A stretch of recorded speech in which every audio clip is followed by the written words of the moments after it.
Hi hello ಎಲ್ಲರಿಗೂ ನಮಸ್ಕಾರ, welcome back to my YouTube channel. So guys, ಇವತ್ತಿನ ಈ ಒಂದು ವಿಡಿಯೋದ ಟಾಪಿಕ್ ಏನಂತ ನಿಮಗೆ ಆಲ್ರೆಡಿ ಗೊತ್ತಾಗಿರುತ್ತೆ, ನೀವು ತಮ್ಮನೆಲ್ಲ ನೋಡಿಬಿಟ್ಟು ತಿಳ್ಕೊಂಡಿರ್ತೀರಾ. ಸೊ ಗೈಸ್, ಇವತ್ತಿನ ಈ ಒಂದು ವಿಡಿಯೋದಲ್ಲಿ ನಾವು ಪ್ರೋಗ್ರಾಮಿಂಗ್ ಬೇಸಿಕ್ಸ್ ಬಗ್ಗೆ ತಿಳ್ಕೊಳ್ತಾ ಇದ್ದೀವಿ.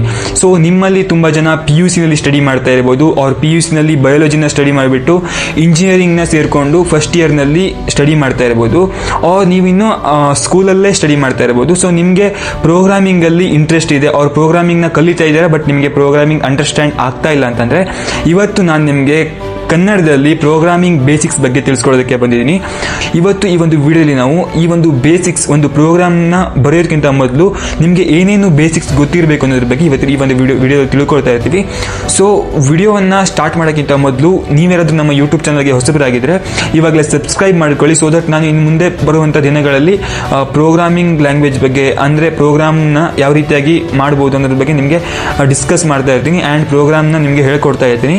ಸೊ ದಟ್ ನೀವು ನನ್ನ ಜೊತೆ ನೀವು ಕೂಡ ಕಲಿಬೋದಾಗಿರುತ್ತೆ ಅಂತ ಹೇಳ್ತಾ ಇವತ್ತಿನ ಈ ಒಂದು ವಿಡಿಯೋವನ್ನು ಸ್ಟಾರ್ಟ್ ಮಾಡೋಣ, ಬನ್ನಿ.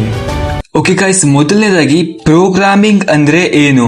ನಮ್ಮೆಲ್ಲರ ತಲೆಗೆ ಮೊದಲನೇದಾಗಿ ಬರುವಂಥದ್ದು ಪ್ರೋಗ್ರಾಮಿಂಗ್ ಅಂದರೆ ಕೋಡಿಂಗ್ ಅಂದರೆ ಒಂದು ಪ್ರೋಗ್ರಾಮ್ನ ಬರೆಯುವಂಥದ್ದು, ರೈಟ್? ಪ್ರೋಗ್ರಾಮ್ನ ಬರಿತಿದ್ದೀವಿ ಅಂದರೆ ನಮಗೆ ಮೊದಲನೇದಾಗಿ ಗೊತ್ತಿರಬೇಕಾಗಿರುವಂಥದ್ದು ವೇರಿಯೇಬಲ್ಸ್ ಅಂದರೆ ಏನು ಅಂತ. ಸೊ ಈ ಒಂದು ವಿಡಿಯೋದಲ್ಲಿ ನಾವು ಫಸ್ಟ್ ಟಾಪಿಕ್ ಏನು ತಿಳ್ಕೊಳ್ತಿದ್ದೀವಿ ಅಂದರೆ ವೇರಿಯೇಬಲ್ಸ್. ಸೊ ವೇರಿಯೇಬಲ್ಸ್ ಅಂದರೆ ನಾವು ಏನಂತಂದರೆ, ಪ್ರೋಗ್ರಾಮಿಂಗ್ ಲ್ಯಾಂಗ್ವೇಜ್ ಒಳಗಡೆ ವೇರಿಯೇಬಲ್ಸ್ ಅಂದರೆ ಒಂದು ಎಂಪ್ಟಿ ಬಾಕ್ಸ್ ಥರ, ಓಕೆನಾ? ಅಸ್ಯೂಮ್ ಮಾಡ್ಕೊಳ್ಳಿ, ಒಂದು ಬಾಕ್ಸ್ ಇದೆ ನಿಮ್ಮ ಮನೆಯಲ್ಲಿ. ಒಂದು ಇವಾಗ ಬಾಕ್ಸನ್ನು ಯೂಸ್ ಮಾಡ್ತಿರ್ತೀವಲ್ಲ ಮನೆಯಲ್ಲಿ, ಒಂದಿಷ್ಟು ಐಟಮ್ಗಳನ್ನು ಸ್ಟೋರ್ ಮಾಡೋದಕ್ಕೆ, ಏನಾದರೂ ಗ್ರೋಸರೀಸ್ ಅಥವಾ ಏನಾದರೂ ಒಂದು ಸ್ಟೋರ್ ಮಾಡೋದಕ್ಕೆ ನಾವು ಮನೆಯಲ್ಲಿ ಬಾಕ್ಸನ್ನು ಯೂಸ್ ಮಾಡ್ತಿರ್ತೀವಲ್ವ. ಸೊ ಅದೇ ರೀತಿಯಾಗಿ ನಾವು ಪ್ರೋಗ್ರಾಮಿಂಗಲ್ಲಿ ಏನೋ ಒಂದನ್ನು ಸ್ಟೋರ್ ಮಾಡೋಕ್ಕೋಸ್ಕರ ನಾವು ವೇರಿಯೇಬಲ್ಸ್ನ ಯೂಸ್ ಮಾಡ್ತಾ ಇರ್ತೀವಿ. ಸೊ ವೇರಿಯೇಬಲ್ ಅಂದರೆ ಒಂದು ಎಂಪ್ಟಿ ಬಾಕ್ಸ್ ಥರ, ಓಕೆನಾ? ಈ ಒಂದು ಬಾಕ್ಸ್ಗೆ ನೇಮ್ ಇರುತ್ತೆ, ಅಂದರೆ ವೇರಿಯೇಬಲ್ಗೆ ಒಂದು ನೇಮ್ ಇರುತ್ತೆ. ಇದನ್ನು ನಾವು ಈ ಒಂದು ನೇಮನ್ನು ಯಾರು ಕೊಡ್ತಾರೆ ಅಂತಂದರೆ, ಯಾರು ಪ್ರೋಗ್ರಾಮ್ನ ಬರಿತಾ ಇರ್ತಾರೋ ಆ ಒಂದು ಪ್ರೋಗ್ರಾಮರ್ ಈ ಒಂದು ವೇರಿಯೇಬಲ್ಗೆ ನೇಮ್ನ ಕೊಡ್ತಾರೆ.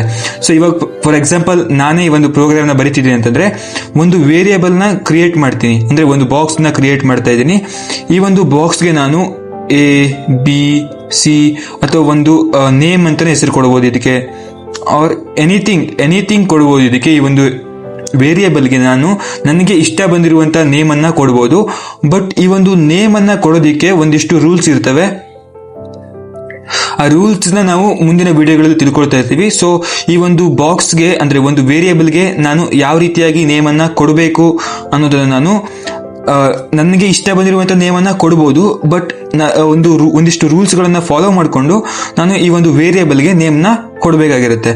ಫಾರ್ ಎಕ್ಸಾಂಪಲ್, ನಾನು ಒಂದು ವೇರಿಯೇಬಲ್ನ ಕ್ರಿಯೇಟ್ ಮಾಡ್ತಾ ಇದ್ದೀನಿ. ಇವಾಗ A ಅಂತ ಒಂದು ವೇರಿಯೇಬಲ್ನ ಕ್ರಿಯೇಟ್ ಮಾಡಿದ್ದೀನಿ ಆ್ಯಂಡ್ ಇದಕ್ಕೆ A ಅಂತ ಹೆಸರಿಡ್ತಾ ಇದ್ದೀನಿ, ಓಕೆನಾ? ಸೊ ಈ ಥರದನ್ನು ನಾವು ವೇರಿಯೇಬಲ್ ಅಂತ ಕರಿತೀವಿ. ಆ್ಯಂಡ್ ಇದಕ್ಕೆ ಒಂದು ಟೈಪ್ ಇರುತ್ತೆ. ಇದು ಯಾವ ಟೈಪ್ ಅಂದರೆ, ಇದು ನಾವು ನೆಕ್ಸ್ಟ್ ಡೇಟಾ ಟೈಪ್ಸ್ನ ತಿಳ್ಕೊಳ್ಳುವಾಗ ಈ ನೆಕ್ಸ್ಟ್ ಟಾಪಿಕ್ ನಾನು ಡೇಟಾ ಟೈಪ್ನ ಎಕ್ಸ್ಪ್ಲೇನ್ ಮಾಡ್ತೀನಿ, ಆವಾಗ ನಿಮಗೆ ಕ್ಲಿಯರ್ ಆಗುತ್ತೆ. ಸೊ ಟೈಪ್ಸ್ ಇರುತ್ತೆ. ಟೈಪ್ಸ್ ಅಂದರೆ ನಾವು ಇವಾಗ ಕನ್ನಡದಲ್ಲಿ ನಾವು ಇದಕ್ಕೆ ಜಾತಿ ಅಂತ ಇಟ್ಕೋಬೋದು, ಓಕೆನಾ? ವೇರಿಯೇಬಲ್ಗೆ ಒಂದು ನೇಮ್ ಇರುತ್ತೆ ಮತ್ತು ಒಂದು ಜಾತಿ ಇರುತ್ತೆ. ಇಷ್ಟು ವೇರಿಯೇಬಲ್ಸ್ ಬಗ್ಗೆ. ನೆಕ್ಸ್ಟ್ ನಾವು ಡೇಟಾ ಟೈಪ್ಸ್ ಬಗ್ಗೆ ತಿಳ್ಕೊಳ್ಳೋಣ, ಆವಾಗ ನಿಮಗೆ ವೇರಿಯೇಬಲ್ಸ್ ಆ್ಯಂಡ್ ಡೇಟಾ ಟೈಪ್ಸ್ ಎರಡು ಕ್ಲಿಯರ್ ಆಗಿ ಅರ್ಥ ಆಗುತ್ತೆ. So next topic is data types.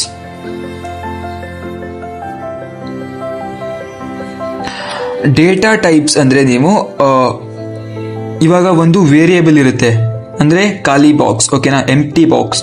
ಇದಕ್ಕೆ A ಅಂತ ಹೆಸರಿದ್ದೀನಿ.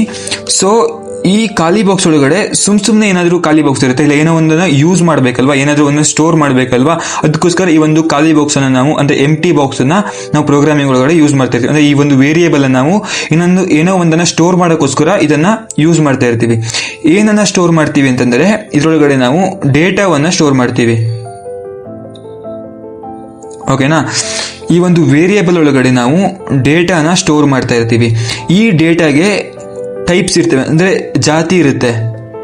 ಈ ಡೇಟಾಗೆ ಜಾತಿ ಇರುತ್ತೆ. ಫಾರ್ ಎಕ್ಸಾಂಪಲ್ 10 ಅನ್ನೋದು ಒಂದು ಡೇಟಾ ಟೈಪ್, 10.5 ಅನ್ನೋದು ಒಂದು ಡೇಟಾ ಟೈಪ್, ಮನು ಅನ್ನೋದು ಒಂದು ಡೇಟಾ ಟೈಪ್. ಈ ಒಂದು ಡೇಟಾ ಟೈಪ್ಸಲ್ಲಿ ನಮಗೆ ಇಂಟೀಜರ್, ಅಂದರೆ ನಾವು ಪ್ರೋಗ್ರಾಮಲ್ಲಿ ಇಂಟ್ ಅಂತ ಯೂಸ್ ಮಾಡ್ತೀವಿ. ನೆಕ್ಸ್ಟು ಫ್ಲೋಟ್ ಅಂತ ಯೂಸ್ ಮಾಡ್ತೀವಿ. Next strings. ಇವೆಲ್ಲ ಪ್ರೋಗ್ರಾಮಿಂಗ್ ಲ್ಯಾಂಗ್ವೇಜಲ್ಲಿ ಡೇಟಾದು, ಅಂದರೆ ನಾವು ಡೇಟಾನ ಸ್ಟೋರ್ ಮಾಡ್ತೀವಿ ಅದರದ್ದು ಜಾತಿಗಳು, ಅಂದರೆ ಡೇಟಾ ಟೈಪ್ಸ್, ಅಂದರೆ ಡೇಟಾದು ಜಾತಿ ಯಾವುದು ಅಂತ ನಾವಿಲ್ಲಿ ನೋಡ್ತಾ ಇದ್ದೀವಿ. ಓಕೆನಾ. ಇಲ್ಲಿ ಮೇನ್ ಆಗಿ ಇಂಟಿಜರ್, ಫ್ಲೋಟ್, ಸ್ಟ್ರಿಂಗ್ಸ್ ಇನ್ನೂ ತುಂಬ ಇದಾವೆ, ಬೂಲಿಯನ್, ಬೈಟ್ ಈ ರೀತಿಯಾಗಿ ಇರುತ್ತೆ. ಸೊ ನಾನು ಇವಾಗ 3 ಎಕ್ಸಾಂಪಲ್ ತಗೊಳ್ತಾ ಇದ್ದೀನಿ. ಸೊ ಇಂಟಿಜರ್ ಅಂತಂದರೆ ನೀವು ಇಂಟಿಜರ್ ವ್ಯಾಲ್ಯೂಸ್ ನಿಮಗೆ ಗೊತ್ತಿದೆಲ್ವಾ, 1, 2, 10, 100 ಇವೆಲ್ಲ ಇಂಟಿಜರ್ಸ್. ಇವುಗಳನ್ನು ನಾವು ಇಂಟಿಜರ್ ಡೇಟಾ ಟೈಪ್ಸ್ ಅಂತ ಕರಿತೀವಿ. ಇದೊಂದು 100 ಅನ್ನೋದು ಒಂದು ಡೇಟಾ. ಈ ಒಂದು ಡೇಟಾ ಯಾವ ಜಾತಿಗೆ ಸೇರಿದ್ದು, ಇಂಟಿಜರ್ ಡೇಟಾ ಟೈಪ್ಗೆ ಸೇರಿದ್ದು ಅಂತ ಹೇಳ್ತೀವಿ. ಓಕೆನಾ. ಇವಾಗ ಫ್ಲೋಟ್ ಅಂದರೆ ಡೆಸಿಮಲ್ ವ್ಯಾಲ್ಯೂಸ್ 3.5, 4.6 ಇವೆಲ್ಲ ಡೆಸಿಮಲ್ ಇರ್ತಾವಲ್ವ, ಇವನ್ನ ನಾವು ಫ್ಲೋಟ್ ಡೇಟಾ ಟೈಪ್ ಅಂತ ಕರಿತೀವಿ. ಇವೆಲ್ಲ ಫ್ಲೋಟ್ ಜಾತಿಗೆ ಸೇರುವಂತಹ ಡೇಟಾಸ್. ನೆಕ್ಸ್ಟ್ ಸ್ಟ್ರಿಂಗ್ಸ್ ಅಂದರೆ ಡಬಲ್ ಕೋಟ್ ಒಳಗಡೆ ಇಲ್ಲಿ ಒಂದು ಸೆಂಟೆನ್ಸ್ ಇರ್ಬೋದು, ಏನೋ ಒಂದು ವರ್ಡ್ಸ್ ಇರ್ಬೋದು, ಏನೋ ಒಂದು ನೇಮ್ ಇರ್ಬೋದು, ಅದನ್ನು ನಾವು ಸ್ಟ್ರಿಂಗ್ಸ್ ಅಂತ ಕರಿತೀವಿ. ಫಾರ್ ಎಕ್ಸಾಂಪಲ್ ಹಾಯ್ ಅಂತ ಬರಿತೀವಿ, ಇದು ಒಂದು string data type. Double quote ಒಳಗಡೆ ಇದನ್ನ ನಾವು ಡಬಲ್ ಕೋಟ್ ಅಂತ ಕರಿತೀವಿ. ಈ ರೀತಿಯಾಗಿ ಬರೆದ್ರೆ ಇದು ಡಬಲ್ ಕೋಟ್ ಅಂತ ಕರಿತೀವಿ. ಇದರೊಳಗಡೆ ಇರುವಂಥದ್ದನ್ನು ನಾವು ಇದು ಟೋಟಲ್ ಆಗಿ ನಾವು ಸ್ಟ್ರಿಂಗ್ ಡೇಟಾ ಟೈಪ್ ಅಂತ ಕರಿತೀವಿ. ಫಾರ್ ಎಕ್ಸಾಂಪಲ್ ಇಲ್ಲಿ ನಾನು ಮನು ಅಂತ ತಗೊಂಡಿದ್ದೇನಲ್ವಾ, ಇದು ನಮಗೆ ಸ್ಟ್ರಿಂಗ್ ಡೇಟಾ ಟೈಪ್ ಆಗುತ್ತೆ. ನೆಕ್ಸ್ಟ್ 10.5 ತಗೊಂಡಿದ್ದೀನಲ್ವಾ, ಇದು ನಮಗೆ ಫ್ಲೋಟ್ ಡೇಟಾ ಟೈಪ್ ಆಗುತ್ತೆ. ಆ್ಯಂಡ್ 10 ಅಂತ ತಗೊಂಡಿದ್ದೀನಲ್ವಾ, ಇದು ನಮಗೆ ಇಂಟಿಜರ್ ಡೇಟಾ ಟೈಪ್ ಅಂದರೆ ಇಂಟ್ ಡೇಟಾ ಟೈಪ್ ಆಗುತ್ತೆ. ಆ್ಯಂಡ್ ಈ ಒಂದು ವೇರಿಯೇಬಲ್ನ ಕ್ರಿಯೇಟ್ ಮಾಡಿದವಾಗ ನಾನು ಹೇಳಿದಲ್ವಾ, ಈ ಒಂದು ವೇರಿಯೇಬಲ್ಗೆ ಒಂದು ನೇಮ್ ಇರುತ್ತೆ, ಅದನ್ನು ನಾವು ಪ್ರೋಗ್ರಾಮರ್ ಕೊಡ್ತಾನೆ. ಆ್ಯಂಡ್ ಇದಕ್ಕೆ ಒಂದು ಜಾತಿ ಇರುತ್ತೆ, ಅಂದರೆ ಟೈಪ್ ಇರುತ್ತೆ, ಯಾವ ಟೈಪ್ ಆಫ್ ದಿ ವೇರಿಯೇಬಲ್ ಇದು ಅಂತ ಇರುತ್ತೆ. ಈ ಒಂದು ಟೈಪ್ ಡಿಪೆಂಡ್ ಆಗೋದು ನಾವು ಇದರೊಳಗಡೆ ಯಾವ ಜಾತಿಯ, ಅಂದರೆ ಯಾವ ಟೈಪ್ ವೇರಿಯೇಬಲ್, ಅಂದರೆ ಯಾವ ಟೈಪ್ ಡೇಟಾನ ಸ್ಟೋರ್ ಮಾಡ್ತೀವಿ ಅದ್ರ ಮೇಲೆ ಡಿಪೆಂಡ್ ಆಗುತ್ತೆ. ಇದರೊಳಗಡೆ ನಾನು 10 ಅನ್ನು ಸ್ಟೋರ್ ಮಾಡ್ತಾ ಇದ್ದೀನಿ ಅಂತಂದರೆ, ಈ ವೇರಿಯೇಬಲ್ ಒಳಗೆ 10 ಅನ್ನು ಸ್ಟೋರ್ ಮಾಡ್ತಾ ಇದ್ದೀನಿ ಅಂದರೆ, ಈ 10 ಅಂದರೆ ಏನು, integer data type. Integer data ಟೈಪ್ನ ಈ ಒಂದು ವೇರಿಯೇಬಲ್ ಎ ಒಳಗಡೆ ಸ್ಟೋರ್ ಮಾಡ್ತಾ ಇದ್ದೀನಿ ಅಂತಂದರೆ, ಈ ಬಾಕ್ಸ್ ಒಳಗಡೆ ಸ್ಟೋರ್ ಮಾಡ್ತಿದ್ದೆ ಅಂದರೆ, ಈ ಬಾಕ್ಸ್ನ ಜಾತಿ ಏನಾಗುತ್ತೆ, ಇಂಟ್ ಟೈಪ್ ಆಗುತ್ತೆ. ಸೊ ಈ ಒಂದು ಬಾಕ್ಸ್ನ ಜಾತಿಯನ್ನು ಕೂಡ ನಾವು ಪ್ರೋಗ್ರಾಮರೇ ಡಿಸೈಡ್ ಮಾಡಬೇಕಾಗಿರುತ್ತೆ. ಇವಾಗ ನೀವು ನಿಮ್ಮ ಹತ್ರ ಒಂದು ಬಾಕ್ಸ್ ಇದೆ, ಅಂದರೆ ನೀವು ಒಂದು ಬಾಕ್ಸ್ನ ಕ್ರಿಯೇಟ್ ಮಾಡಿದ್ದೀರಿ ಪ್ರೋಗ್ರಾಮ್ ಒಳಗಡೆ, ಅದ್ರ ಹೆಸರು ನೀವು ಎ ಅಂತ ಇಟ್ಟಿದ್ದೀರಾ. ಆ್ಯಂಡ್ ನೀವು ಡಿಸೈಡ್ ಮಾಡಿದ್ದೀರಾ ಈ ಒಂದು ಬಾಕ್ಸ್ ಫ್ಲೋಟ್ ಅನ್ನೋ ಒಂದು ಟೈಪ್ಗೆ, ಅಂದರೆ ಒಂದು ಜಾತಿಗೆ ಸೇರಿದ್ದು. ಈ ಬಾಕ್ಸ್ನ ಜಾತಿ ಫ್ಲೋಟ್ ಅಂತ ಇಟ್ಕೊಂಡಿದ್ದೀರಾ. ಓಕೆನಾ. ಇದರೊಳಗಡೆ ನೀವು ಮನು ಅನ್ನೋ ಡೇಟಾ ಟೈಪ್ನ ಸ್ಟೋರ್ ಮಾಡೋದಕ್ಕೆ ಆಗಲ್ಲ. ಆ್ಯಂಡ್ ನೀವು 10, 1, 2 ಈ ರೀತಿಯಾದಂಥ ಟೈಪ್ಸ್ನ ಕೂಡ, ಅಂದರೆ ಇಂಟಿಜರ್ ಡೇಟಾ ಟೈಪ್ ಕೂಡ ನೀವು ಸ್ಟೋರ್ ಮಾಡೋದಕ್ಕೆ ಆಗಲ್ಲ. ಇದರೊಳಗಡೆ ನೀವು ಓನ್ಲಿ ಡೆಸಿಮಲ್ ವ್ಯಾಲ್ಯೂಸ್, ಫ್ಲೋಟ್ ಅಂದರೆ ಡೆಸಿಮಲ್ ವ್ಯಾಲ್ಯೂಸ್ ಅಲ್ವಾ, ಈ ಒಂದು ಬಾಕ್ಸ್ನ ಜಾತಿ ಯಾವುದು ಫ್ಲೋಟ್ ಇದೆ. ಸೊ ಅದಕ್ಕೋಸ್ಕರ ನೀವು ಡೆಸಿಮಲ್ ವ್ಯಾಲ್ಯೂಸ್ ಇರುವಂತಹ ಡೇಟಾವನ್ನು ಮಾತ್ರ ಸ್ಟೋರ್ ಮಾಡಬೇಕಾಗಿರುತ್ತೆ. 3.6 ಈ ರೀತಿಯಂತಹ ಡೇಟಾವನ್ನು ಮಾತ್ರ ಇದರೊಳಗಡೆ ಸ್ಟೋರ್ ಮಾಡ್ತಿರ್ಬೇಕಾಗಿರುತ್ತೆ. ಸೊ ನೀವು ಒಂದು ಬಾಕ್ಸ್ ಇದೆ, ಆ ಬಾಕ್ಸ್ ಅಂದರೆ ವೇರಿಯೇಬಲ್ ಇದೆ, ವೇರಿಯೇಬಲ್ನ ಟೈಪ್ ಏನಿದೆ ಇಂಟ್ ಇದೆ ಅಂತಂದರೆ, ಇದರೊಳಗಡೆ ನೀವು ಇಂಟಿಜರ್ ವ್ಯಾಲ್ಯೂಸ್ನ ಮಾತ್ರ ಸ್ಟೋರ್ ಮಾಡಬೇಕಾಗಿರುತ್ತೆ, ಬೇರೆ ಯಾವುದೇ ಡೇಟಾವನ್ನು ಸ್ಟೋರ್ ಮಾಡೋದಕ್ಕೆ ಆಗಲ್ಲ. ಓಕೆನಾ. ಇವಾಗ ನಿಮಗೆ ಡೇಟಾ ಟೈಪ್ಸ್ ಅಂದರೆ ಗೊತ್ತಾಗಿದೆ ಅಂತ ಅನ್ಕೋತೀನಿ. ಡೇಟಾ ಅಂದರೆ ನಿಮಗೆ ಅಂದಂಗೆ 10, 10.5 ಇವೆಲ್ಲ ಡೇಟಾಸು. ಇದಕ್ಕೆ ಟೈಪ್ಸ್ ಇರ್ತವೆ, ಅಂದರೆ ಇದು ಇಂಟಿಜರ್ ಟೈಪ್, ಇದು ಫ್ಲೋಟ್ ಟೈಪ್, ಇದನ್ನು ನಾವು ಡೇಟಾ ಟೈಪ್ಸ್ ಅಂತ ಕರಿತೀವಿ. ಓಕೆನಾ. ಇವಾಗ ನಾವು ಮತ್ತೊಂದು ವಿಷಯ ತಿಳ್ಕೊಬೇಕಾಗಿರೋದು ಏನಪ್ಪ ಅಂತಂದರೆ, ಒಂದು ಬಾಕ್ಸ್ನ ಕ್ರಿಯೇಟ್ ಮಾಡ್ತಾ ಇದ್ದೀನಿ, ಅಂದರೆ ಒಂದು ವೇರಿಯೇಬಲ್ನ ಕ್ರಿಯೇಟ್ ಮಾಡ್ತೀನಿ ಪ್ರೋಗ್ರಾಮ್ ಒಳಗಡೆ. ಅದಕ್ಕೆ ನಾನು ಹೆಸರನ್ನ ಎ ಅಂತ ಇಡ್ತೀನಿ. ಆ್ಯಂಡ್ ಇದನ್ನ ಟೈಪ್ ನಾನೇ ಡಿಸೈಡ್ ಮಾಡ್ತೀನಿ. ಇದರ ಟೈಪ್ ಇಂಟಿಜರ್ ಅಂದರೆ ಇಂಟ್ ಟೈಪ್ ಇರಲಿ, ಈ ಒಂದು ಬಾಕ್ಸ್ನ ಜಾತಿ ಇಂಟ್ ಇರಲಿ ಅಂತ ನಾನು ಡಿಸೈಡ್ ಮಾಡ್ತೀನಿ. ಆ್ಯಂಡ್ ಇದರೊಳಗಡೆ ನಾನು 10 ಅನ್ನು ಹಾಕಬೇಕು. ಇವಾಗ 10 ಅನ್ನು ಯಾವ ರೀತಿಯಾಗಿ ಹಾಕಬೇಕಂತಂದರೆ, ಇದಕ್ಕೆ ನಾವು ಈಕ್ವಲ್ ಸಿಂಬಲ್ನ ಯೂಸ್ ಮಾಡ್ತೀವಿ. ಈಕ್ವಲ್ ನೀವು ನೋಡಿರ್ತೀರಲ್ವಾ, ಸೊ ಈಕ್ವಲ್ ಸಿಂಬಲ್ನ ಯೂಸ್ ಮಾಡ್ತೀವಿ. So for example a is equals to 10 ಅಂತ ಬರಿತೀನಿ. ಇವಾಗ ಈ ರೀತಿಯಾಗಿ ಬರೆದ್ರೆ ಎ ಅನ್ನೋದು ಒಂದು ವೇರಿಯೇಬಲ್, ಇದರೊಳಗಡೆ ನಾನು 10 ಅನ್ನು ಸ್ಟೋರ್ ಮಾಡ್ತಾ ಇದ್ದೀನಿ. 10 ಆವಾಗ ಇದರೊಳಗಡೆ ಹೋಗಿ ಕೂತ್ಕೊಳ್ಳುತ್ತೆ. ಆ್ಯಂಡ್ ಈ ವೇರಿಯೇಬಲ್ ಟೈಪ್ ಏನಾಗುತ್ತೆ, ಇಂಟಿಜರ್ ಡೇಟಾ ಟೈಪ್ ಆಗುತ್ತೆ. ಓಕೆನಾ. ನೆಕ್ಸ್ಟ್ ನಾನು ಒಂದು ವೇರಿಯೇಬಲ್ನ ಕ್ರಿಯೇಟ್ ಮಾಡಿದ್ದೀನಿ. ಆ್ಯಂಡ್ ಆ ವೇರಿಯೇಬಲ್ಗೆ ನೇಮ್ ಅಂತ ಹೆಸರಿಟ್ಟಿದ್ದೀನಿ. ವೇರಿಯೇಬಲ್ ನೇಮ್ ಅಂತ ಹೆಸರಿಟ್ಟಿದ್ದೀನಿ, ಅಂದರೆ ಒಂದು ಬಾಕ್ಸ್ ಕ್ರಿಯೇಟ್ ಮಾಡಿದ್ದೀನಿ, ಆ ಬಾಕ್ಸ್ ಒಳಗಡೆ ನೇಮ್ ಅಂತ ಇಟ್ಟಿದ್ದೀನಿ. ಬಾಕ್ಸ್ನ ನೇಮ್ನ ಬಾಕ್ಸ್ಗೆ ಒಂದು ಹೆಸರನ್ನು ನೇಮ್ ಅಂತ ಇಟ್ಟಿದ್ದೀನಿ. ಇದರೊಳಗಡೆ ನಾನು ಇದರೊಳಗಡೆ ನಾನು ಏನು ಬೇಕಾದರೂ ಸ್ಟೋರ್ ಮಾಡ್ಬೋದು, 10 ಅನ್ನು ಸ್ಟೋರ್ ಮಾಡ್ಬೋದು, ಏನು ಬೇಕಾದ್ರೂ ಸ್ಟೋರ್ ಮಾಡ್ಬೋದು, ಹಾಗೆ ಏನು ಬೇಕಾದರೂ ಸ್ಟೋರ್ ಮಾಡ್ಬೋದಾಗಿರುತ್ತೆ. ಬಟ್ ನಾನು ಸ್ಟ್ರಿಂಗ್ ಡೇಟಾ ಟೈಪ್ ಅಂದರೆ ಈ ಒಂದು ಬಾಕ್ಸ್ ಸ್ಟ್ರಿಂಗ್ಗೆ ಸೇರಿದ್ದು ಅಂತ ನಾನು ಡಿಸೈಡ್ ಮಾಡ್ತೀನಿ. ಮತ್ತು ಇದರೊಳಗಡೆ ನಾನು ಸ್ಟ್ರಿಂಗ್ನ ಮಾತ್ರ ನಾನು ಹಾಕೋಕ್ಕಾಗುತ್ತೆ. ಇದರೊಳಗಡೆ ನಾನು 10ನ ಸ್ಟೋರ್ ಮಾಡ್ತೀನಿ ಅಥವಾ 10.5ನ ಸ್ಟೋರ್ ಮಾಡ್ತೀನಿ ಅಂದರೆ ಆಗಲ್ಲ. ನೀವು ಡಬಲ್ ಕೋಟ್ ಹಾಕಿ ಇದರೊಳಗಡೆ 10.5 ಬರೆದ್ರೆ ಇದು 10.5 ಅನ್ನೋದು ವ್ಯಾಲ್ಯೂ ಅಲ್ಲ, ಇದು ಒಂದು ಸ್ಟ್ರಿಂಗ್ ಆಗಿರುತ್ತೆ, ಅಂದರೆ ಸೆಂಟೆನ್ಸ್ ಥರ, ಇದನ್ನು ವರ್ಡ್ ಥರ ಟ್ರೀಟ್ ಮಾಡುತ್ತೆ. ಓಕೆನಾ? ಸೊ ಇದರೊಳಗಡೆ ನೀವು ಡಬಲ್ ಕೋಟ್ ಇರುವಂತಹ ಡೇಟಾವನ್ನು ಅಂದರೆ ಒಂದು ನೇಮನ್ನು ಸ್ಟೋರ್ ಮಾಡ್ಬೋದಾಗಿರುತ್ತೆ. ಮನು ಒಂದು ಡೇಟಾ ಇದೆ, ಇದು ಸ್ಟ್ರಿಂಗ್ ಡೇಟಾ ಟೈಪ್ಗೆ ಸೇರೋದು. ಇದೇ ಸ್ಟ್ರಿಂಗ್ ಡೇಟಾ ಟೈಪ್ನ ಮಾತ್ರ ಈ ಒಂದು ನೇಮ್ ಒಳಗಡೆ ನಾನು ಸ್ಟೋರ್ ಮಾಡಬೇಕಾಗಿರುತ್ತೆ. ಅಂದರೆ name is equals to Manu. ಓಕೆನಾ? ಈ ರೀತಿಯಾಗಿ ನಾವು ವೇರಿಯೇಬಲ್ ಒಳಗಡೆ ಡೇಟಾವನ್ನು ಸ್ಟೋರ್ ಮಾಡ್ತಾ ಇರ್ತೀವಿ. ಸೊ ಇದಿಷ್ಟು ವೇರಿಯೇಬಲ್ ಆ್ಯಂಡ್ ಡೇಟಾ ಟೈಪ್ಸ್ ಬಗ್ಗೆ ಆಗಿತ್ತು. ನೆಕ್ಸ್ಟ್ ನಾವು ಪ್ರೋಗ್ರಾಮಿಂಗ್ ಒಳಗಡೆ ಸಿಂಟ್ಯಾಕ್ಸ್ ಅನ್ನೋ ಒಂದು ವರ್ಡ್ ಅನ್ನ ಯೂಸ್ ಮಾಡ್ತಾ ಇರ್ತೀವಿ. ಸಿಂಟ್ಯಾಕ್ಸ್ ಅಂದ್ರೆ ಸಿಂಪಲ್ ಆಗಿ ಹೇಳ್ಬೇಕಂತಂದ್ರೆ ನಾವು ಇವಾಗ ವೇರಿಯೇಬಲ್ ನ ಕ್ರಿಯೇಟ್ ಮಾಡೋದು ಕಲ್ತೀವಿ ಅಲ್ವಾ, a is equals to 10 ಅಂತ.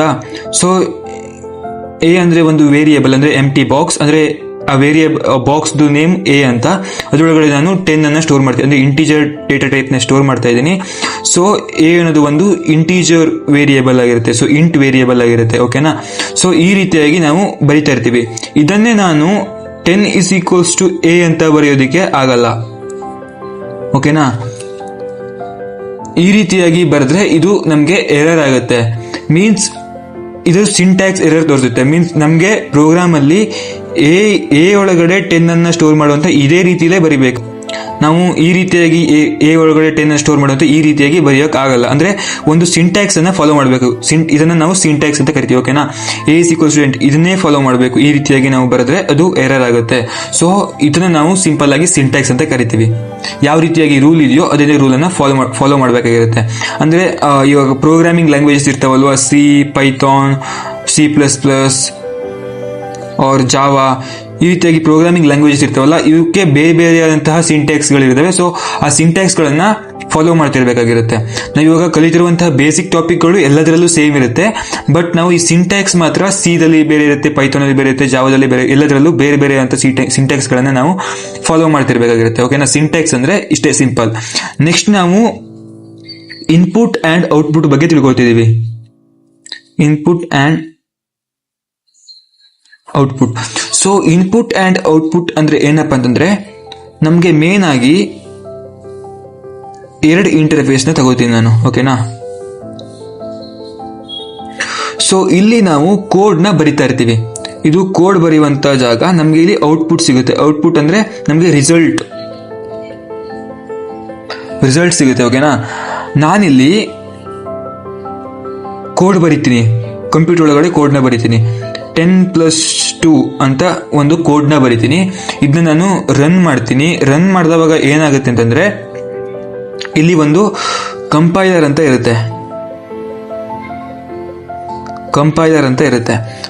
ಮತ್ತೆ ಇಲ್ಲಿ CPU ಇರುತ್ತೆ ಅಂತ ಇಟ್ಕೊಳ್ಳಿ. ಓಕೆನಾ? CPU ಇರುತ್ತೆ.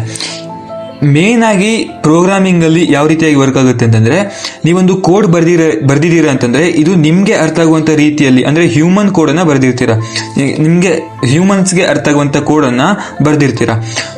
ಆದ್ರೆ ಕಂಪ್ಯೂಟರ್ಗೆ ಬೈಟ್ ಕೋಡ್ ಅಂದ್ರೆ 0 and 1 ಮಾತ್ರ ಅರ್ಥ ಆಗೋದು, ಬೇರೆ ಏನೂ ಅರ್ಥ ಆಗಲ್ಲ. ಸೊ ಇದು ಬೈಟ್ ಕೋಡ್ ಮಾತ್ರ ಕಂಪ್ಯೂಟರ್ಗೆ ಅರ್ಥ ಆಗೋದು. ಆದ್ರೆ ನೀನು ಬರ್ದಿರುವಂತಹ ಕೋಡ್ ಹ್ಯೂಮನ್ ಬೇಸ್ಡ್ ಕೋಡ್, ಅಂದ್ರೆ ನಮ್ಗೆ ಅರ್ಥ ಆಗುವಂತ ರೀತಿಯಲ್ಲಿ ಬರ್ದಿರ್ತೀವಿ. ಇದನ್ನ ಬೈಟ್ ಕೋಡ್ಗೆ ಕನ್ವರ್ಟ್ ಮಾಡೋಕ್ಕೋಸ್ಕರ ನಾವು ಅದನ್ನ ಕಂಪೈಲ್ ಮಾಡಬೇಕಾಗುತ್ತೆ. ಯೂಸಿಂಗ್ ಕಂಪೈಲರ್ ನಾವು ಬರ್ದಿರುವಂತಹ ಕೋಡನ್ನ ಬೈಟ್ ಕೋಡ್ ಆಗಿ ಕನ್ವರ್ಟ್ ಮಾಡ್ತಾ ಇದ್ವಿ. ಇವಾಗ ಫಾರ್ ಎಕ್ಸಾಂಪಲ್ ಟ್ರಾನ್ಸ್ಲೇಟರ್ ತರ ನೀವು ಒಂದು ಬೇರೆ ದೇಶಕ್ಕೆ ಹೋದಾಗ, ಎಕ್ಸಾಂಪಲ್ USA ಹೋದಾಗ ಅಲ್ಲಿ ಎಲ್ಲರಿಗೂ ಇಂಗ್ಲಿಷ್ ಮಾತ್ರ ಬರೋದು, ಅಂಡ್ ನೀವು ಹೋಗಿರ್ತೀರ ನಿಮ್ಗೆ ಕನ್ನಡ ಮಾತ್ರ ಬರೋದು, ನಿಮ್ಗೆ ಇಂಗ್ಲಿಷ್ ಬರ್ತಾ ಇರಲ್ಲ. ಸೊ ನೀವು ಒಂದು ಟ್ರಾನ್ಸ್ಲೇಟರ್ನ ಯೂಸ್ ಮಾಡಿಕೊಂಡು ಮೊಬೈಲ್ ಒಳಗಡೆ ನೀವು ನಿಮ್ಮ ಭಾಷೆಯಲ್ಲಿ ಅಂದ್ರೆ ಕನ್ನಡದಲ್ಲಿ ನೀವು ಹೇಳ್ತೀರಾ ಅವ್ರಿಗೆ, ಅದು ಟ್ರಾನ್ಸ್ಲೇಟ್ ಮಾಡಿಬಿಟ್ಟು ಅವ್ರಿಗೆ ಇಂಗ್ಲಿಷಲ್ಲಿ ಹೇಳುತ್ತೆ ಟ್ರಾನ್ಸ್ಲೇಟರ್. ಸೊ ಅದೇ ರೀತಿಯಾಗಿ ಇಲ್ಲಿ ಕಂಪೈಲರ್ ಕೂಡ ವರ್ಕ್ ಮಾಡುತ್ತೆ. ನೀವು ಬರೆದಿರುವಂತಹ ಕೋಡ್ ಅನ್ನ 0 and 1 ನಲ್ಲಿ ಅಂದ್ರೆ ಬೈಟ್ ಕೋಡ್ಗೆ ಕನ್ವರ್ಟ್ ಮಾಡಿ ಕೊಡುತ್ತೆ. ಆ್ಯಂಡ್ ಅದನ್ನು ನಾವು CPU ಒಳಗಡೆ ರನ್ ಮಾಡ್ತೀವಿ. ಓಕೆನಾ, ಬರೆದಿರುವಂಥ ಕಂಪೈಲ್ ಮಾಡಿರುವಂಥ ಕೋಡನ್ನು ಅಂದರೆ ಬೈಟ್ ಕೋಡನ್ನು CPU ಒಳಗಡೆ ರನ್ ಮಾಡ್ತೀವಿ. ಆ ರನ್ ಮಾಡಿದವಾಗ ಆ CPU ಅದನ್ನು ಆ ಕೋಡನ್ನು ಅನಲೈಸ್ ಮಾಡಿಬಿಟ್ಟು ಅದಕ್ಕೆ ಕರೆಕ್ಟ್ ಆದಂಥ ಔಟ್ಪುಟ್ ಅಂದರೆ 12 ಅನ್ನು ಇಲ್ಲಿ ಕೊಡುತ್ತೆ. ರಿಸಲ್ಟ್ ಇಂಟರ್ಫೇಸ್ ಅಲ್ಲಿ ಕೊಡುತ್ತೆ. ಇದೊಂದು ಇಂಟರ್ಫೇಸ್ ಅಂಡ್ ಇದೊಂದು ಇಂಟರ್ಫೇಸ್ ಅಂತ ಇಟ್ಕೊಳ್ಳಿ. ಇಂಟರ್ಫೇಸ್ ಅಂದರೆ ಇದೊಂದು ಕಂಪ್ಯೂಟರ್ನಲ್ಲಿ ಕೋಡ್ ಬರೆಯುವಂಥ ಜಾಗ, ಆ್ಯಂಡ್ ಇದು ನಾವು ಔಟ್ಪುಟ್ ಅಂದರೆ ರಿಸಲ್ಟನ್ನು ನೋಡುವಂಥ ಜಾಗ ಅಂತ ಇಟ್ಕೊಳ್ಳಿ. ಓಕೆನಾ, ಇಲ್ಲಿ ನಾವು 10+2 ಅಂತ ಕೋಡ್ ಬರೆದ್ರೆ ಅದು ಬೈಟ್ ಕೋಡಾಗಿ ಕಂಪೈಲ್ ಮಾಡ್ತೀವಿ. ಫಸ್ಟ್ ಕಂಪೈಲ್ ಮಾಡಿದವಾಗ ಬೈಟ್ ಕೋಡಾಗಿ ಕನ್ವರ್ಟ್ ಆಗುತ್ತೆ. ಅದು ನಮಗೆ CPU ಒಳಗಡೆ ರನ್ ಆಗುತ್ತೆ. ನೆಕ್ಸ್ಟ್ CPU ಅನಲೈಸ್ ಮಾಡಿಬಿಟ್ಟು 10+2 ಅನ್ನು ಮಾಡಿ ನಮಗೆ 12 ಅನ್ನ ಆನ್ಸರನ್ನು ಕೊಡುತ್ತೆ. ಓಕೆನಾ, ಈ ರೀತಿಯಾಗಿರುತ್ತೆ. ನಾನು ಇಲ್ಲಿ ಏನು ಮಾಡ್ತೀನಿ ಅಂತಂದರೆ, ಇವಾಗ ಮೇನ್ ಆಗಿ actual concept input and output ಅಂದರೆ ಏನು ಅಂತ ತಿಳ್ಕೊಳ್ಳೋಣ. ಸೊ ನಾನು ಇಲ್ಲಿ ಎ ಅಂತ ಒಂದು ವೇರಿಯೇಬಲ್ನ ಡಿಕ್ಲೇರ್ ಮಾಡ್ತೀನಿ. ಓಕೆನಾ, ನಾನು ಇದನ್ನು ಹೇಳ್ತೀನಿ CPU-ಗೆ ಹೇಳ್ತೀನಿ ನಾನು ಇದನ್ನು ನೀನು ಇನ್ಪುಟ್ ಆಗಿ ತಗೋ ಅಂತ ಹೇಳ್ತೀನಿ.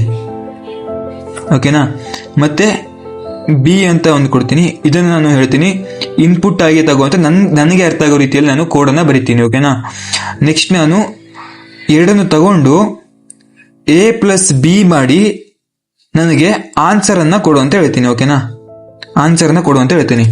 ಫಸ್ಟ್ ಕಂಪ್ಯೂಟರ್ ಏನು ಮಾಡುತ್ತೆ ಅಂದರೆ ಇದನ್ನು ಕನ್ವರ್ಟ್ ಮಾಡುತ್ತೆ ಕಂಪೈಲರ್. ನೆಕ್ಸ್ಟ್ CPU ಅನಲೈಸ್ ಮಾಡುವಾಗ ರನ್ ಆಗ್ತಾ ಇರಬೇಕಾದ್ರೆ ನಮಗೆ ಹೇಗೆ ವ್ಯಾಲ್ಯೂನ ಕೇಳುತ್ತೆ.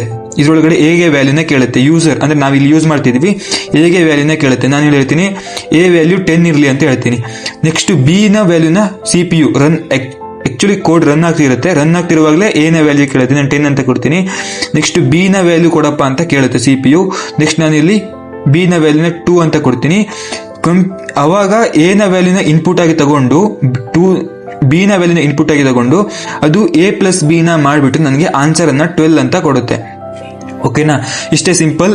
ಇನ್ಪುಟ್ ಅಂತಂದ್ರೆ ಇನ್ಪುಟ್ನ ತಗೊಳ್ಳುವಂಥದ್ದು. ಹೇಗೆ ವ್ಯಾಲ್ಯೂ ಈ CPU ಏನು ಮಾಡುತ್ತೆ, ಇನ್ಪುಟ್ನ ತಗೊಳ್ಳುತ್ತೆ. ನಾನು ಇಲ್ಲಿ ಹೇಳಿರ್ತೀನಿ CPU-ಗೆ ಅರ್ಥ ಆಗೋ ರೀತಿಯಲ್ಲಿ ನಾನು ಇಲ್ಲಿ ಬರ್ದಿರ್ತೀನಿ, ಕೋಡಲ್ಲಿ ಬರ್ದಿರ್ತೀನಿ A ನ ಇನ್ಪುಟ್ ಆಗಿ ತಗೋ ಮತ್ತೆ B ನ ಇನ್ಪುಟ್ ಆಗಿ ತಗೋ ಅಂತ. ಅದು CPU ರನ್ ಮಾಡ್ತಿರುವಾಗ ನನಗೆ A ನ ಇನ್ಪುಟ್ ಆಗಿ ಕೇಳುತ್ತೆ. ಸೊ ನಾನು 10 ಅನ್ನು ಕೊಡ್ತೀನಿ ಆ್ಯಂಡ್ B ಗೆ ಇನ್ಪುಟ್ ಕೇಳುತ್ತೆ, ನಾನು 2 ಅನ್ನು ಕೊಡ್ತೀನಿ. ಎರಡನ್ನ ತಗೊಂಡು ನನಗೆ ಔಟ್ಪುಟ್ ಆಗಿ 12 ಅನ್ನು ಕೊಡುತ್ತೆ. ಔಟ್ಪುಟ್ ಅಂದರೆ ನಮಗೆ ರಿಸಲ್ಟ್ ಬರುತ್ತಲ್ವಾ, ಅದನ್ನು ನಾವು ಔಟ್ಪುಟ್ ಅಂತ ಕರಿತೀವಿ. ಸೊ ಇದು ಇನ್ಪುಟ್. A ನ ವ್ಯಾಲ್ಯೂನ ಕೇಳ್ತಾ ಇದೆಯಲ್ಲ, ಸೊ ಇನ್ಪುಟ್ ಅನ್ನ ತಗೊಳ್ತಾ ಇದೆ CPU. B ನ ವ್ಯಾಲ್ಯೂನ ಕೇಳ್ತಾ ಇದೆಯಲ್ಲ ಅಂದರೆ 2 ನ ಇನ್ಪುಟ್ ಆಗಿ ತಗೊಳ್ಳುತ್ತೆ. ಅಂದರೆ ಇನ್ಪುಟ್ ಅಂತಂದ್ರೆ CPU-ಗೆ ಇನ್ಪುಟ್ ಮಾಡೋದು, ಯೂಸರ್ ಇನ್ಪುಟ್ ಅನ್ನ ಕೊಡುವಂಥದ್ದು. ಫಸ್ಟ್ ಏನ್ ಮಾಡ್ತಿದ್ವಿ, 10+2 ನ ಮಾಡ್ಕೊಡು ಅಂತ ಹೇಳ್ತಿದ್ವಿ. ಓಕೆನಾ, CPU-ಗೆ ಅವಾಗ ಅದು 12 ಅಂತ ಮಾಡ್ಕೊಡ್ತು. ಬಟ್ ನಾನಿಲ್ಲಿ ಹೇಳ್ತಿದ್ದೀನಿ A ನ ವ್ಯಾಲ್ಯೂನ ಇಲ್ಲಿ ಪ್ರೋಗ್ರಾಮ್ ರನ್ ಆಗ್ತಿರುವಾಗಲೇ ತಗೋ, ಇನ್ಪುಟ್ ಆಗಿ ತಗೋ, ಮತ್ತೆ B ನ ವ್ಯಾಲ್ಯೂನ ಇನ್ಪುಟ್ ಆಗಿ ತಗೋ, ಮತ್ತೆ ನನಗೆ ರಿಟರ್ನ್ ಮಾಡು A+B ನ ಅಂತ ಕೇಳ್ತಾ ಇದ್ದೀನಿ. ಓಕೆನಾ, ಇದು ಜಸ್ಟ್ ಇನ್ಪುಟ್ ಅಂಡ್ ಔಟ್ಪುಟ್ ಬಗ್ಗೆ. ನೆಕ್ಸ್ಟ್ ಕಾನ್ಸೆಪ್ಟ್ ಏನಪ್ಪಾ ಅಂತಂದ್ರೆ ಲೂಪ್ಸ್. ನಾವು ಈ ಪ್ರೋಗ್ರಾಮ್ ಅಲ್ಲಿ ಲೂಪ್ಸ್ ಗಳನ್ನ ಯೂಸ್ ಮಾಡ್ತಾ ಇರ್ತೀವಿ. ಸೊ ಲೂಪ್ಸ್ ಅಂದ್ರೆ ನಮ್ಗೆ ಇಲ್ಲಿ 2 ಲೂಪ್ಸ್ ಅಂದ್ರೆ ಮೇನ್ ಆಗಿ ಯೂಸ್ ಮಾಡ್ತಿದ್ದು for loop and while loops ಅಂತ. ಓಕೆನಾ, ಈ ಲೂಪ್ಸ್ ಹೆಂಗ್ ವರ್ಕ್ ಆಗುತ್ತೆ ಅಂತಂದ್ರೆ ಒಂದು ಕೆಲಸ ಆಗೋತನ ಅದು ತಿರ್ಗಾ ಅದೇ ಕೆಲಸ ಮಾಡ್ತಾ ಇರುತ್ತೆ. ಇವಾಗ ಎಕ್ಸಾಂಪಲ್ ಹೇಳ್ಬೇಕಂತಂದ್ರೆ ಒಂದು ಬಾಕ್ಸ್ ಇದೆ ನಮ್ಮ ಹತ್ರ. ಈ ಒಂದು ಬಾಕ್ಸ್ ಒಳಗಡೆ ನಾನು 10 ಐಟಮ್ಸ್ನ ಇಡ್ಬೋದು. ಓಕೆನಾ, ಇವಾಗ ಒಂದು ಚಾಕ್ಲೇಟ್ ಇದೆ. ಓಕೆನಾ, ಈ ಬಾಕ್ಸ್ ಒಳಗಡೆ ನಾನು ಚಾಕ್ಲೇಟ್ ಇಡಬೇಕು. ಈ ಬಾಕ್ಸ್ ಒಳಗಡೆ ಓನ್ಲಿ 10 ಚಾಕ್ಲೇಟ್ಸ್ ಹಿಡಿಯುತ್ತೆ. ನಾನಿವಾಗ ನನಗೆ ಇಷ್ಟ ಇಲ್ಲ ಆ ಕೆಲಸನ ಮಾಡೋದಕ್ಕೆ, ಬೇರೆಯವ್ರನ್ನ ಈ ಒಂದು ಕೆಲಸ ಮಾಡೋದಕ್ಕೆ ಇಡ್ತೀನಿ. ನಾನಿವಾಗ 10 ಮೆಂಬರ್ಸ್ನ ಇಟ್ಕೋತೀನಿ. 1 2 3 ಅಪ್ ಟು 10 ಮೆಂಬರ್ಸ್ನ ಇಟ್ಕೋತೀನಿ. ಒಂದೊಂದು ಚಾಕ್ಲೇಟ್ ತಗೊಂಡು ಇದನ್ನ ಬಾಕ್ಸ್ಗೆ ಹಾಕ್ರಪ್ಪ ಅಂತ ಹೇಳ್ತೀನಿ. ಓಕೆನಾ, ನೀವು ಪ್ರತಿ ಸಲ ಕೋಡ್ ಬರೀತಿರ್ಬೇಕಾಗತ್ತೆ. ಒಬ್ಬರನ್ನ ಕರಿತೀರಾ, ಇದನ್ನು ಬಾಕ್ಸ್ ಒಳಗಡೆ ಒಂದು ಚಾಕ್ಲೇಟ್ ಹಾಕಪ್ಪ ಅಂತ ಹೇಳ್ತೀರಾ. ಮತ್ತು ಸೆಕೆಂಡ್ ವ್ಯಕ್ತಿನ ಕರಿತೀರಾ, ಬಾಕ್ಸ್ ಒಳಗಡೆ ಚಾಕ್ಲೇಟ್ ಹಾಕಪ್ಪ ಅಂತ ಹೇಳ್ತೀರಾ. ಇವಾಗ ಫಾರ್ ಎಕ್ಸಾಂಪಲ್ ಇವಾಗ ನೀವು ಇವರಿಗೆಲ್ಲ ಮನಿ ಕೊಡ್ಬೇಕಂತ ಇಟ್ಕೊಳ್ಳಿ. ಓಕೆನಾ, ಇವರಿಗೆ ಕೆಲಸ ಮಾಡೋದಕ್ಕೆ ಮನಿ ಕೊಡ್ಬೇಕು. ಒಂದು ಚಾಕ್ಲೇಟ್ ಇಲ್ಲಿದೆ, ಈ ಚಾಕ್ಲೇಟ್ನ ಎತ್ತಿ ಈ ಒಂದು ಬಾಕ್ಸ್ ಒಳಗೆ ಹಾಕೋದಕ್ಕೆ ದುಡ್ಡನ್ನು ಕೊಡ್ಬೇಕಂತ ಇಟ್ಕೊಳ್ಳಿ. ಓಕೆನಾ, ಒಂದು ವ್ಯಕ್ತಿನ ಕರಿತೀರಾ, ಅದರೊಳಗಡೆ ಒಂದು ಚಾಕ್ಲೇಟ್ನ ಇಡೋದಕ್ಕೆ ಹೇಳ್ತೀರಾ, ಅವನಿಗೆ ದುಡ್ಡು ಕೊಡ್ಬೇಕು. ನೀವು ಮತ್ತೊಂದು ವ್ಯಕ್ತಿನ ಕರಿತೀರಾ, ಅವನ ಹತ್ರ ಚಾಕ್ಲೇಟನ್ನ ಬಾಕ್ಸ್ ಒಳಗೆ ಇಡೋದಕ್ಕೆ ಹೇಳ್ತೀರಾ, ಅವನಿಗೂ ದುಡ್ಡು ಕೊಡಬೇಕು. ಹಂಗೆ 10 ಜನನ ಕರಿತೀರಾ, 10 ಜನದ ಹತ್ರ ಇಡಿಸ್ತೀರಾ ಆ್ಯಂಡ್ 10 ಜನಕ್ಕೂ ದುಡ್ಡು ಕೊಡ್ತೀರಾ. ಅವಾಗ ನಿಮಗೆ ತುಂಬ ದುಡ್ಡು ಖರ್ಚಾಗುತ್ತೆ. ಬಟ್ ನೀವು ಒಬ್ಬನ್ನ ಕರಿತೀರಾ ಆ್ಯಂಡ್ ಅವನಿಗೆ ಹೇಳ್ತೀರಾ ಇಲ್ಲಿ ಚಾಕ್ಲೇಟ್ಸ್ ಇದಾವೆ, ಈ ಬಾಕ್ಸ್ ಒಳಗಡೆ 10 ಚಾಕ್ಲೇಟ್ ಹಿಡಿಯುತ್ತೆ, ಸೊ ನೀನು ಒಂದು ಚಾಕ್ಲೇಟನ್ನು ಇಡು, ಒಂದ್ ವೇಳೆ 10 ಚಾಕ್ಲೇಟ್ ಇದೆಯಾ ಅಂತ ಚೆಕ್ ಮಾಡು, 10 ಚಾಕ್ಲೇಟ್ ಇಲ್ಲ ಅಂತಂದ್ರೆ ಮತ್ತೊಂದು ಚಾಕ್ಲೇಟ್ ಇಡು, ಅವಾಗ ಮತ್ತೆ ಲೆಕ್ಕ ಮಾಡು, 2 ಚಾಕ್ಲೇಟ್ ಅಂದ್ರೆ ಮತ್ತೆ ಲೆಕ್ಕ ಮಾಡು, 10 ಚಾಕ್ಲೇಟ್ ಇದೆಯಾ ಅಂತ ನೋಡು, 10 ಚಾಕ್ಲೇಟ್ ಇಲ್ಲ ಅಂತಂದ್ರೆ ಮತ್ತೆ ಇಡು, ಮತ್ತೆ ಒಂದಿಡು, ಮತ್ತೆ ಚೆಕ್ ಮಾಡು 10 ಚಾಕ್ಲೇಟ್ ಇದೆಯಾ ಅಂತ, 10 ಚಾಕ್ಲೇಟ್ ಇಲ್ಲ ಅಂತಂದ್ರೆ ಮತ್ತೆ ಒಂದಿಡು ಅಂತ ಹೇಳ್ತೀರಾ. ಸೊ ಒಬ್ಬನಿಗೆ ನೀವು ಕೆಲಸವನ್ನ ಕೊಡ್ತಾ ಇದ್ದೀರಾ ಆ್ಯಂಡ್ ಇವನಿಗೆ ಒಬ್ಬನಿಗೆ ಪೇ ಮಾಡ್ತೀರಾ. ಸೊ ನಿಮಗೆ 10 ಜನಕ್ಕೆ ಪೇ ಮಾಡೋ ಬದಲು ಒಬ್ಬನಿಗೆ ಪೇ ಮಾಡಿದ್ರೆ ನಿಮಗೆ ಕಡಿಮೆ ದುಡ್ಡು ಖರ್ಚಾಗುತ್ತಲ್ವಾ. ಅದೇ ಥರ ನಮಗೆ ಒಂದು ಕೆಲಸ ಮಾಡಬೇಕಾಗಿರುತ್ತೆ, ಅದನ್ನ ರಿಪೀಟ್ ಮಾಡ್ತಾ ಇರಬೇಕಾಗತ್ತೆ. ಅಂದರೆ ಇವಾಗ ಫಾರ್ ಎಕ್ಸಾಂಪಲ್ ಇವಾಗ ಹೇಳಿದ್ನಲ್ಲ, ಒಂದು ಬಾಕ್ಸ್ ಒಳಗಡೆ 10 ಚಾಕ್ಲೇಟ್ ಇಡಬೇಕು, 1 2 3 ಈ ರೀತಿಯಾಗಿ ರಿಪೀಟ್ ಮಾಡ್ತಾನೆ ಇರಬೇಕಾಗತ್ತೆ. ಸೊ ಈ ಒಂದು ಸಲ ಕೆಲಸ ಮಾಡ್ತೀವಿ ಅದನ್ನ ನಾವು ಒಂದು ಇಟ್ರೇಷನ್ ಅಂತ ಕರಿತೀವಿ. ಸೊ 2ನೇ ಸಲ ಕೆಲಸ ಮಾಡುವಾಗ 2 ಇಟ್ರೇಷನ್ ಅಂತ, 3 ಸಲ 3 ಇಟ್ರೇಷನ್ ಅಂತ ಕರಿತೀವಿ. ಸೊ ಇವಾಗ CPU ಟೈಮ್ ವೇಸ್ಟ್ ಆಗುತ್ತೆ. ಫಾರ್ ಎಕ್ಸಾಂಪಲ್ ನೀವು ಕೋಡ್ನ ಜಾಸ್ತಿ ಬರೀಬೇಕಾಗಿರುತ್ತೆ. ಸೊ ಒಬ್ಬನ ಕರಿತೀರಾ ಅಂದ್ರೆ ಒಬ್ಬನ ಕರೆಯೋದಕ್ಕೆ ಒಂದು ಕೋಡ್ ಬರೀತೀರಾ ಅಂಡ್ ಇದರೊಳಗೆ ಒಂದು ಚಾಕ್ಲೇಟ್ ಇಡೋದಕ್ಕೆ ಮತ್ತೊಂದು ಕೋಡ್ ಬರೀತೀರಾ, ಓಕೆನಾ. ಮತ್ತೊಬ್ಬನ ಕರೆಯೋದಕ್ಕೆ ಒಂದು ಕೋಡ್ ಬರೀತೀರಾ ಆ್ಯಂಡ್ ಅದನ್ನ ಒಂದು ಚಾಕ್ಲೇಟ್ ತಗೊಂಡು ಇಡೋದಕ್ಕೆ ಮತ್ತೆ ಕೋಡ್ ಬರೀತೀರಾ. ಸೊ ಈ ರೀತಿ ನೀವು ಕೋಡ್ ತುಂಬಾ ಉದ್ದ ಬರೀಬೇಕಾಗಿರುತ್ತೆ, ಈ ರೀತಿಯಾಗಿ ಬರ್ಕೊಂಡು ಹೋಗ್ಬೇಕಾಗುತ್ತೆ. ಸೊ ಆ ರೀತಿಯಾಗಿ ಆಗ್ಬಾರ್ದು ಅಂತಂದ್ರೆ ನೀವು ಲೂಪ್ಸ್ನ ಯೂಸ್ ಮಾಡ್ತಿರ್ತೀವಿ. ಸೊ ಒಬ್ಬನ್ನ ಕರಿತೀರಾ ಆ್ಯಂಡ್ ಒಂದು ಬಾಕ್ಸ್ ಕೊಡ್ತೀರಿ, ಇದ್ರೊಳಗಡೆ 10 ಚಾಕ್ಲೇಟ್ ಹಿಡಿಯುತ್ತೆ, ಇಲ್ಲೊಂದಿಷ್ಟು ಚಾಕ್ಲೇಟ್ಸ್ ಇದಾವೆ. ಸೊ ನೀನು ಏನ್ ಮಾಡಪ್ಪ ಅಂತಂದ್ರೆ ಒಂದು ಚಾಕ್ಲೇಟ್ ಅನ್ನ ಇಡೋದು ಇವನ್ ಕೆಲಸ, ಓಕೆನಾ.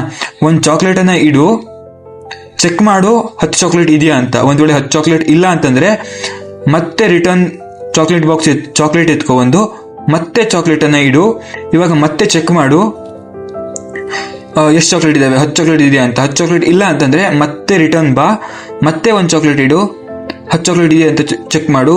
ನೆಕ್ಸ್ಟ್ 10 ಚಾಕ್ಲೇಟ್ ಇಟ್ಟಾಗತ್ತಲ್ವಾ, ಸೊ ನೆಕ್ಸ್ಟ್ 10 ಚಾಕ್ಲೇಟ್ ಇಟ್ಟಾದ್ಮೇಲೆ ನೆಕ್ಸ್ಟ್ ಎಷ್ಟು 10ನೇ ಚಾಕ್ಲೇಟ್ ಇಡ್ತಾನೆ ಅವನು. 10ನೇ ಚಾಕ್ಲೇಟ್ ಇಟ್ಟಾದ್ಮೇಲೆ ಎಷ್ಟು ಚಾಕ್ಲೇಟ್ ಇದೆ ಅಂತ ಚೆಕ್ ಮಾಡು. 10 ಚಾಕ್ಲೇಟ್ ಇದ್ರೆ ನಿನ್ ಕೆಲಸ ಮುಗೀತು, ನೀನು ಹೋಗ್ಬೋದು. ಒಂದ್ ವೇಳೆ 10 ಚಾಕ್ಲೇಟ್ ಇಲ್ಲ ಅಂತಂದ್ರೆ ಮತ್ತೆ ಒಂದು ರಿಟರ್ನ್ ಮಾಡ್ತಾ ಇರು, 10 ಚಾಕ್ಲೇಟ್ ಕಂಪ್ಲೀಟ್ ಆಗೋತನ ಮಾಡ್ತಾ ಇರು. ಸೊ ಇದನ್ನ ನಾವು ಲೂಪ್ ಅಂತ ಕರಿತೀವಿ, ಓಕೆನಾ. ಈ ರೀತಿಯಾಗಿ ಕೆಲಸ ಆಗೋತನ ರನ್ ಆಗ್ತಾನೆ ಇರಬೇಕು, ಅದನ್ನ ನಾವು ಲೂಪ್ ಅಂತ ಕರಿತೀವಿ. ಅಂಡ್ ಒಂದ್ಸಲ ಬಂದು ಈ ರೀತಿಯಾಗಿ ತಗೊಂಡು ಇಡ್ತಾನೆ, ಮತ್ತೆ ಚೆಕ್ ಮಾಡ್ತಾನೆ, ಮತ್ತೆ ಹೋಗ್ತಾನೆ. ಸೊ ಇದನ್ನ ನಾವು ಒಂದು ಇಟರೇಷನ್ ಅಂತ ಕರಿತೀವಿ.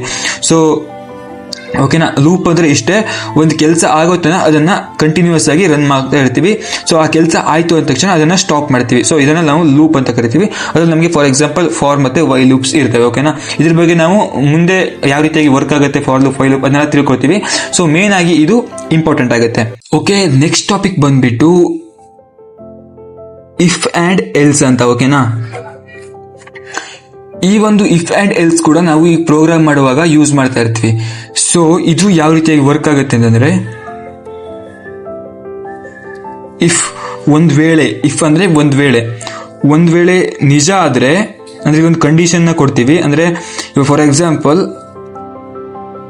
ಇಫ್ 10 ಇದ್ರೆ ನೀನು 10 ಅಂತ ಹೇಳು, ಓಕೆನಾ. ಇಲ್ಲ ಅಂದ್ರೆ ಎಲ್ಸ್ 10 ಅಲ್ಲ ಅಂತ ಹೇಳು, ಓಕೆನಾ. ಸಿಂಪಲ್ ಆಗಿ ಎಕ್ಸಾಂಪಲ್ ಕೊಡ್ಬೇಕಂತಂದ್ರೆ, ಒಂದು ಬಾಕ್ಸ್ ಇದೆ, ಅದ್ರೊಳಗಡೆ 10 ಚಾಕ್ಲೇಟ್ಸ್ ಇದಾವೆ, ಓಕೆನಾ. 10 ಚಾಕ್ಲೇಟ್ಸ್ ಇದಾವೆ. ನಾನು ಇಲ್ಲೊಬ್ಬನ್ನ ಕರಿತೀನಿ, ಓಕೆನಾ. ಈ ಕರಿತೀನಿ ಅಲ್ವಾ, ಇವನ್ ಯಾರು ಇಫ್ ಅಂತ ಇಟ್ಕೊಳ್ಳಿ, ಓಕೆನಾ. ಇಫ್ನ ಕರಿತೀನಿ, ಇಫ್ ಅನ್ನೋ ವ್ಯಕ್ತಿನ ಕರಿತೀನಿ. ಇವನ ಹತ್ರ ಹೇಳ್ತೀನಿ, ಒಂದ್ ವೇಳೆ 10 ಇದ್ರೆ ನೀನು 10 ಅಂತ ಹೇಳು, ನನಗೆ 10 ಚಾಕ್ಲೇಟ್ಸ್ ಇದಾವೆ ಅಂತಂದ್ರು ಹೇಳು. ಇಲ್ಲ ಅಂದ್ರೆ ಎಲ್ಸ್ ಅಂತ ಕರಿತೀನಿ, ನೀನು 10 ಇಲ್ಲ ಅಂತ ಹೇಳು, ಅಷ್ಟೇ, ಓಕೆನಾ. 2 ಜನ ಇದ್ದಾರೆ, ಇಫ್ ಅಂತ ಒಬ್ರು, ಎಲ್ಸ್ ಅಂತ ಒಬ್ರು, ಓಕೆನಾ. ಇಫ್ ಒಂದ್ ವೇಳೆ 10 ಇದ್ರೆ ನೀನು 10 ಅಂತ ಹೇಳು, ಇಲ್ಲ ಅಂದ್ರೆ ನೀನ್ ಏನು ಹೇಳಬೇಡ, ಆಯ್ತಾ. ಎಲ್ಸ್ ಅಂತ ಒಬ್ಬ ವ್ಯಕ್ತಿ ಇದ್ದಾನೆ, ಸೊ ನೀನ್ ಚೆಕ್ ಮಾಡು. ಒಂದ್ ವೇಳೆ 10 ಇದ್ರೆ ನೀನ್ ಸುಮ್ನಿರು, ಒಂದ್ ವೇಳೆ 10 ಇಲ್ಲ ಅಂದ್ರೆ 10 ಇಲ್ಲ ಅಂತ ಹೇಳು ಅಂತ ಹೇಳ್ತಾ ಇದೀನಿ, ಓಕೆನಾ. ಈ ರೀತಿಯಾಗಿ ವರ್ಕ್ ಆಗುತ್ತೆ. 2 ಜನ ಇಫ್ ಮತ್ತೆ ಎಲ್ಸ್ ಅಂತ 2 ವ್ಯಕ್ತಿ ಇದ್ದಾರೆ, ಒಂದು ಬಾಕ್ಸ್ ಇದೆ, ಅದರೊಳಗೆ 10 ಚಾಕ್ಲೇಟ್ಸ್ ಇದಾವೆ ಅಂತ ಇಟ್ಕೊಳ್ಳಿ. ಇಫ್ ಒಂದ್ ವೇಳೆ 10 ಚಾಕ್ಲೇಟ್ಸ್ ಇದಾವೆ ಅಂತ ಚೆಕ್ ಮಾಡ್ತಾನೆ ಇಫ್ ಅನ್ನೋನು. ಒಂದ್ ವೇಳೆ ಇದ್ರೆ ಇವ್ನು 10 ಅಂತ ಹೇಳ್ತಾನೆ. ಈ ಒಂದು ಎಲ್ಸ್ ಅವಾಗ ವರ್ಕ್ ಆಗ, ಒಂದ್ ವೇಳೆ 10 ಇದ್ರೆ ಇವ್ನು ಮತ್ತೆ ಚೆಕ್ ಮಾಡಕ್ ಹೋಗಲ್ಲ. ಒಂದು ವೇಳೆ 10 ಇದೆ ಅಂತಂದ್ರೆ ಇವ್ನು ಚೆಕ್ ಮಾಡಲ್ಲ, ಇದೆ ಅಂತ ಗೊತ್ತಾಗುತ್ತೆ ಇವನಿಗೆ, ಎಲ್ಸ್ಗೆ ಗೊತ್ತಾಗುತ್ತೆ ಇವನ್ ಚಾಕ್ಲೇಟ್ ಇದಾವೆ ಅಂತ. ಸೊ ಈ ಒಂದು ಎಲ್ಸ್ ವರ್ಕ್ ಆಗಲ್ಲ, ಎಕ್ಸಿಟ್ ಆಗಿಬಿಡ್ತಾನೆ, ಇಲ್ಲಿಂದ ಕೆಲಸ ಮುಗಿತು ಅನ್ಕೊಂಡು ಹೋಗ್ಬಿಡ್ತಾನೆ, ಇದೆ ಅಲ್ವಾ, ಸೊ ಅದಕ್ಕೋಸ್ಕರ ನನ್ನ ಕೆಲಸ ಮುಗಿತು ಅಂತ ಹೋಗ್ಬಿಡ್ತಾನೆ. ಒಂದು ವೇಳೆ 10 ಇದೆ ಅಂತ ಚೆಕ್ ಮಾಡ್ತೀವಿ, ಇಲ್ಲ 9 ಚಾಕ್ಲೇಟ್ಸ್ ಇರುತ್ತೆ ಅಂತ ಇಟ್ಕೊಳ್ಳಿ.